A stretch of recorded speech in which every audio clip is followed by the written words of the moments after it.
Hi hello నమస్తే, నేను మీ హర్షనందిని. ఈ రోజు మన ఉన్న ముచ్చటకు ఎన్నెన్నో ముచ్చట్లు పట్టుకొచ్చిన. ఈ రోజు మన స్టూడియోలో ఉన్నది సుకారాం నర్సయ్య గారు. నమస్తే అన్న.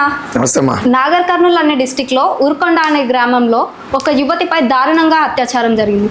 దేవుడి దగ్గర కూడా ఇలాంటి చెత్త పనులు ఏంటి అంటే నేనేమంటే అమ్మా, దేవుడు అనేది ముఖ్యంగా ఈ దేశంలో ఒక బిజినెస్.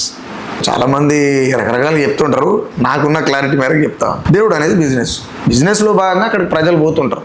వీళ్ళు నమ్మి మొక్కడం కోసం వీళ్ళు పోతారు. ఎందుకనంటే మొక్కుతున్న వాళ్ళు బానిసలని అయితే చెప్పగలుగుతాను. నేను ఎందుకు చెప్పగలుగుతానంటే, దేవుని యొక్క ఆరాధించడమో లేకపోతే మొక్కడమా పూజించడమా ఏమంటారు, ఆ పూజించేందుకు పోయినటువంటి కుటుంబంలో అందులో నుంచి ఒక ఆడతల్లి మూత్ర విసర్జన కోసం పక్కకు పోతే అక్కడ ఉన్నటువంటి కొంతమంది ఏమంటారు, సైకో అంటారు, ఏమంటారు, వాళ్ళు తీసుకుపోయి కిరాతకంగా అమ్మాయిని అత్యాచారం చేసి నాకు వాటర్ దాహం వేస్తుందంటూ నోట్లో మూత్రం పోసి ఇట్లా ఎంత బాధాకరమైన విషయం అంటే, ఆ తల్లిని కాపాడుతందుకు ఆ దేవుడు ఎందుకు దిగిరాలి? మరి దేవుడు దేవుడు దేవుడు అని మాట్లాడుతున్నటువంటి మన హిందూ సమాజం అంతా ఏం చేస్తున్నది? ఒక ఆడబిడ్డని దేవుని సమక్షంలో చుట్టుపక్కలనే దేవుడు విశ్వమంతా ఉన్నాడు, దేవుడు ఏడలేడు అంటారు కదా. మరి ఉన్న దేవుడు ఆడతల్లి మాన ప్రాణాలని చెరుస్తుంటే ఈ దేవుడు ఏడిగిపోయిండు, ఈ దేవుని పేరుతో భజనలు చేస్తూ ఏడిగిపోయారు, ఈ దేవుని పేరుతో బిజినెస్ చేస్తూ ఏడిగిపోయారు, ఈ దేవుని పేరుతో రాజకీయాలు చేస్తూ ఏడిగిపోయారు. ఈ విధవలకు సిగ్గుండాలి కదా. నేను అందుకే ఏం చెప్తానంటే, గోగును పూజించమనే మీరు స్త్రీని ఎందుకు వేధిస్తున్నారు అంటున్నా. నేను స్త్రీని కూడా పూజించాలి కదా. స్త్రీ లేకపోతే మానవ మనగడే లేదు కదా. అలాంటి స్త్రీని పురిటి నొప్పులను మించినటువంటి నొప్పి భూమి మీద లేదమ్మా, ఇంకా పుట్టలేదు, పుట్టదు కూడా. అలాంటి స్త్రీని వేధిస్తున్నటువంటి సందర్భంలో ఈ భక్తులు, ఈ సాములు, ఈ సన్నాసులు వీళ్ళంతా ఏడ ఉన్నారు? ఇది ఖచ్చితంగా వాళ్ళు మాట్లాడవలసినటువంటి, దేవుని బిడ్డలు మాట్లాడవలసినటువంటి, దైవభక్తులు మాట్లాడవలసినటువంటి మాట ఇది. నేనేమంటే దేవుడే లేడని చెప్తా కాబట్టి. లేడు అని నేను చెప్పుడు కాదు, ఈ దేశంలో ఉన్నటువంటి కులాల ఆధారంగా కొన్ని కులాలకు దేవుడే లేడు, మీరు నాస్తికులు, మీరు మనుషులే కదా నెట్టేయబడరు, అందువల్ల దేవుడు లేడని చెప్తున్నాను నేను. క్లియర్. లేడు అనేటువంటి అనేదానికి ఆధారాలు ఉన్నాయి, సైన్స్ ఉంది ఇక్కడ, కానీ ఉండు అనడానికి ఆధారాలు. ఉండు అనుకుంటే ఆడబిడ్డ నోట్లో మూత్రం పోస్తున్నప్పుడు నువ్వు కనబడాలి కదా, ఆపాలి కదా. వాళ్ళకు కలిగినటువంటి పాడు కోరికని నువ్వు చంపాలి కదా. కోరికను చంపాలి, కానీ ఒక మనిషి స్వేచ్ఛగా ప్రజాస్వామ్య దేశంలో ఒక అమ్మాయిని తీసుకొని పోయి రేప్ చేయగలుగుతుంది. ప్రభుత్వాలు ఏం చేస్తున్నాయి, ఇక్కడ ఉన్నటువంటి రక్షణ భటులు ఏం చేస్తారు, ఇక్కడ ఉన్నటువంటి చట్టాలు ఏం చేస్తున్నాయి? నిజంగానే ఇది ప్రజాస్వామ్య దేశం అయితే స్వేచ్ఛ ఒక మనిషి ఇంకొక మనిషిని అత్యాచారం చేయగలుగుతాడా? చేయలేడు కదా. ప్రభుత్వాలన్నీ కూడా వాళ్ళ ఆయా పనుల కోసం, ముఖ్యంగా రేవంత్ రెడ్డి విషయానికి వచ్చినా, ఇక్కడ ఎవరు బీజేపీ విషయానికి వచ్చినా, డైవర్షన్ పాలిటిక్స్లో వీళ్ళిద్దరు ఒకరికొకరు తీసిపోరు, ఈక్వల్గా పనిచేస్తారు వీళ్ళు. ఆ సందర్భంలో చేస్తుంటారు ఖచ్చితంగా కూడా. రెండోటి ఏంటంటే, ఆడబిడ్డకి జరిగిన అన్యాయం పట్ల ఒక్క కుల నాయకుడు మాట్లాడు, వీళ్ళంతా ఆడపనిరు. ఇప్పుడు మాట్లాడాలి కదా. ప్రతి ఇష్యూ మీద మాట్లాడుతున్న మీరు ఎందుకు మాట్లాడరు? మాట్లాడాలి కదా. మీ కులాల వాటల కోసం ఇంకెన్ని రోజులు అడగ తింటారు? రాజ్యం రావాలి, రాజ్యం తేవాలనే కోరికలు మీకు ఎట్లా లేవు? ఎందుకంటే మీరు బానిసలు, ఏమంటారు, జుర్రి పారేసిన బొక్కలు ఏరుకొని బతికేటోళ్ళు.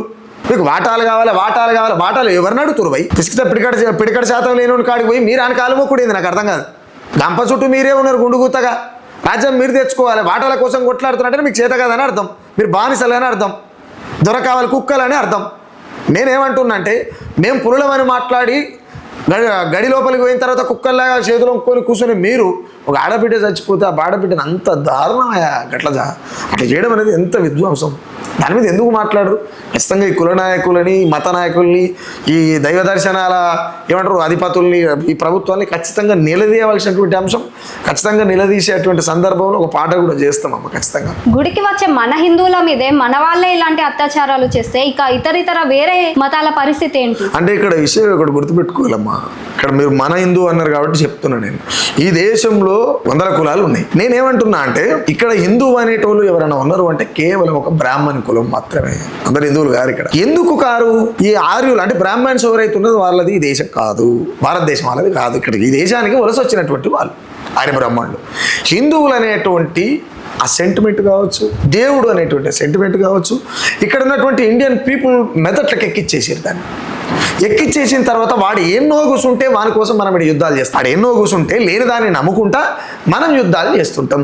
ఇక్కడ హిందువుని ఎందుకు చంపుతున్నాడు? ఇక్కడ ఈడు హిందువుగా, చంపేటోడు హిందువు కాదు, చచ్చేటోడు హిందువు కాదు, కానీ మీద ఉండి ఆట ఆడేటువంటి బ్రాహ్మణుడు మాత్రమే హిందువు. ఇప్పుడు ఒక రెడ్డి ఆయన ఉంటాడు, ఒక అద్దరంగా వేసుకొని నేను హిందూ అని జై హిందూ అని పుట్టు. నువ్వు ఈడ హిందూ అని చెప్పి కింది స్థాయి కులాల కాడికి వచ్చి హిందూ అని చెప్పుడు కాదు, బాపనాయన కాడికి పోయి నీతో పాటుగా నేను ఎందుకు లేను గర్భగుళ్ళు అని అడగాలి. మేము హిందువులం అని మాట్లాడేటోళ్ళు ఎవరైనా సరే.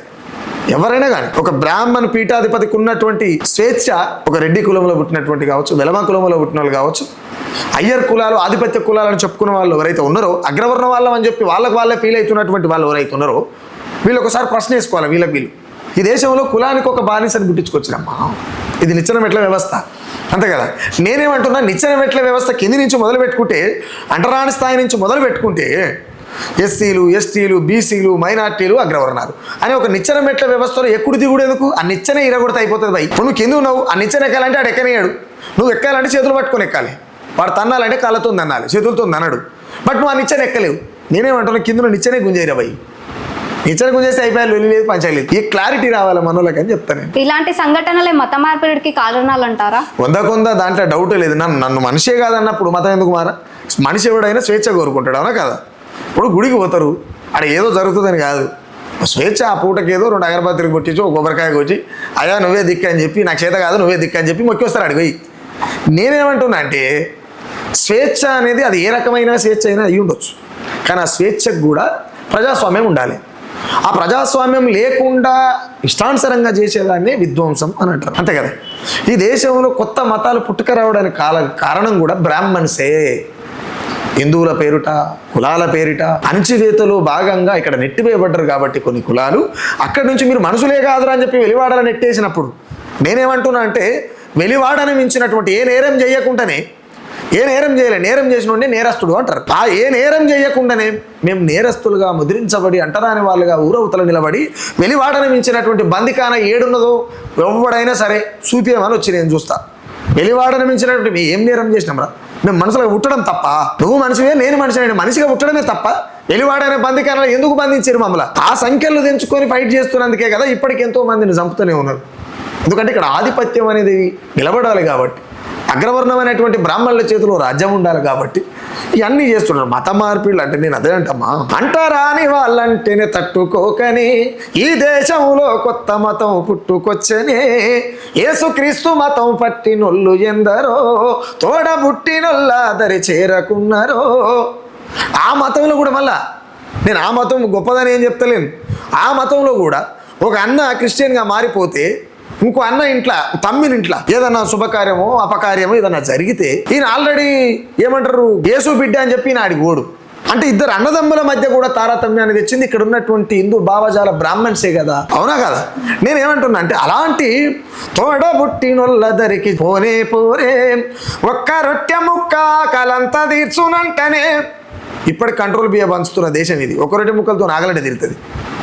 సైకాలజికల్గా మనిషిని సెంటిమెంటల్గా కట్టిపడేయడం, ఈ మతాలు కులాలన్నీ కూడా కట్టిపడేయడం, మేమింతే మా బతుకులు ఇంతే అనేటువంటి బానిసల్ని తయారు చేయడంలో ఈ దేశంలో బ్రాహ్మణ్స్ అగ్రస్థానంలో ఉన్నారు.